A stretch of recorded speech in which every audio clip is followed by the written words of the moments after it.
All right, we're talking some women's tennis here on the program today. Welcome back, everybody. Ram Country Conversations. I'm Brian Roth, voice of the Rams. Happy to be bringing in Jarod Camerota. He's the fifth-year tennis coach at Colorado State. Jarod, great to see you. I haven't seen or talked to you in a while. And I like the hair, man. It's looking good, bro. Thanks for having me. Yeah, I've been growing it out. Usually I have a number 2 shaved head, so I think the last time I did it was early April, so it's feeling good. I think it's going to go soon, but we'll see. Well, you look good to me, man. Hey, let's hit the rewind button, and I want to go back to last year when the pandemic kind of hit, and all of a sudden the season got canceled. What was that like for you as a coach? You have your program. I think you guys were out on the road or had just gotten back from California. What was that like to have a season you've worked all year on, and then boom, it's gone in an instant? Yeah, it was definitely something new. We were out in California on a road trip, and things were probably worse in California than they were in Colorado. So we really sensed, something was going on, and things unfolded by the hour. And by the time we got back to campus, things weren't looking great. And I think we got back Sunday from a road trip, and on Thursday the season was canceled. Yeah, I know that's tough news to hear for a program that, again, you guys are right in the middle of your season. How about this summer? Were you able to keep pretty good tabs on players? I know everybody went home. You have a lot of foreign players too. Was it hard to keep everybody in shape and keep their skills tight, I should say?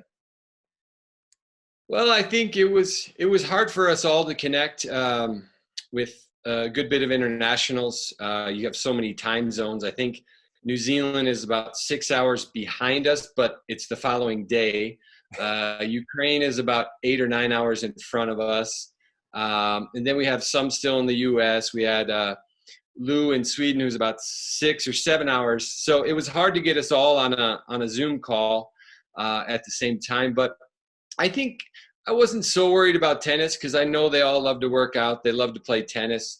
I was more concerned about, where their mental state is and if they're doing okay. And just, we just sort of spoke about how there's a lot of bigger things out there than tennis. And that's what I've always said. So it was consistent messaging.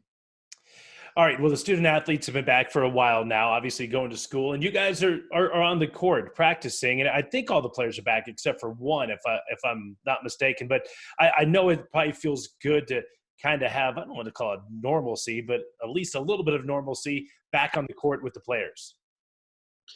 It's been great practicing, and everybody has been working hard, and everybody wants to be there. And as coaches, it's great to be there. And I think we all just miss that social part, that camaraderie of tennis. I mean, you can go play with somebody on your own, and the players were doing that wherever they were this summer, but just you couldn't get that team feel as a coach or as a player. So I would say that's the best part about coming back, is just having everybody together. It's so sort of for the social and camaraderie aspect. Obviously, in normal falls, you guys would have some tournaments, invitationals you would be playing in. That's not happening this fall. But the spring season coming up, obviously there's going to be a lot of collegiate sports going on in the spring because all the fall championships in sports have been moved to the spring, of course, except for football. How does that affect tennis, and what will your schedule look like once we get into January, February, March, April? Yeah, it'll be interesting to see. I know the Mountain West hasn't made any decisions on tennis. I think maybe the easier part for tennis is tennis at most schools is a pretty self-sufficient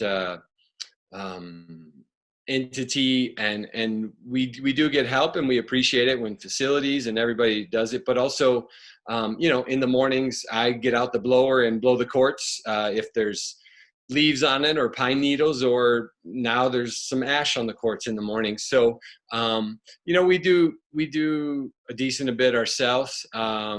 So it'll make it easier because we don't have huge amounts of fans. I mean, I'm guessing we won't be allowed to have too many fans, if any at all. But I don't think it'll be too different, but I think everyone's excited to play. That's for sure.